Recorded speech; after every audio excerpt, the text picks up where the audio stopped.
dito raw sa punta sa Santa Ana ay may tinatawag na 20 long. Lahat ng pagkain tinda ay 20 pesos lang. Kuya, pasok!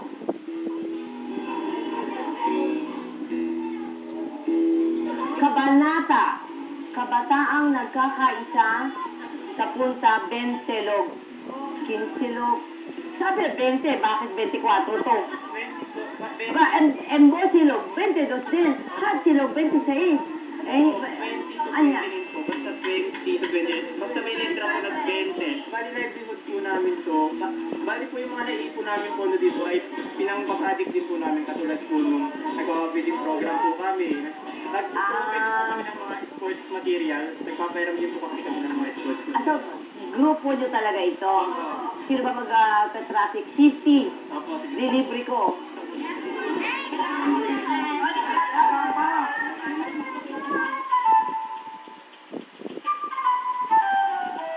Kung para sa ilan, yung 20 pesos, maliit na halaga lang.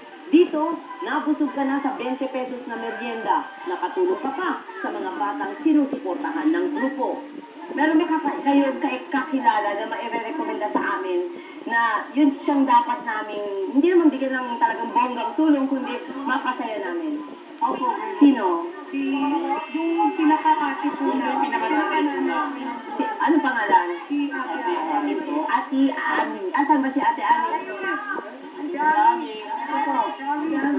Ay, ikaw ba yun? Hi, Ate Ami. Ako po si Doris Bigonya.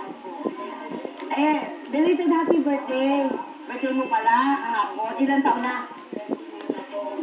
Single parent ka daw. Pareho lang tayo. So, alam ko rin na hindi ako yung hirap ng pagiging single parent. So, ganun pala at birthday mo kahapon. Mapabili ako sa kanya ng pagkain. Yun ay para, unang-una para sa'yo kasi birthday mo. Pwede bang makapasok sa bahay mo? Tingnan ko lang. Ang kakahiyang bahay na 1,000 hanggang 1,500 pesos lang ang lingguhang sustentong nakukuha nila Ate Ami galing sa dating asawa.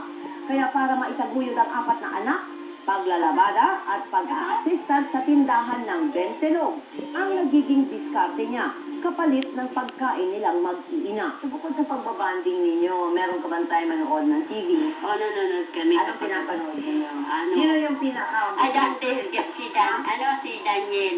Yun ang gusto namin. Padilla. Anong ginagawa mo? Nanonood Ang ka? gwapo mo. Halikan ko po yun. Parang mga, ay, ang gwapo mo talaga. Talaga? Parang ka lang teenager. Opo, ganun po. Talagang kinikis mo yung TV? Opo. Okay. Ami, di ba tumawag kami ng delivery kanina? Ayan na yun. Okay. Diba, alika, kain tayo. Para sa'yo yan dahil birthday. Alika, punta ka. Salo tayo dun sa mga bagets mo, ha? Nakabanata.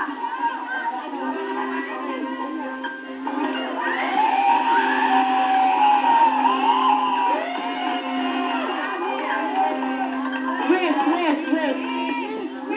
Tapos blow mo. Siyempre, chismosa ako. Gusto ko malaman ano yung wish mo. Anong wish mo? Makita ko na si Daniel. Ganon! Daniel Padilla pa rin.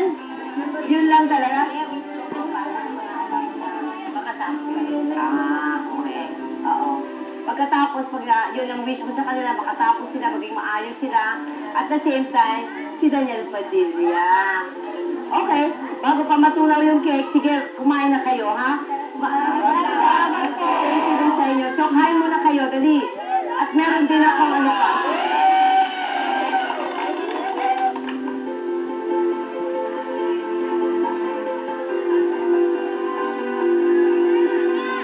Talaga hindi ko ito makakalimutan. Ito yung pinakamasayang sa buhay ko. Kasi hindi ko ito naranasan ngayon ng puso ng buhay ko. Parang buong barangay namin, alam na alam. Ito ang isang room na nakalasa na rin. Ginagamit para makita mo kung sino ang sa loob.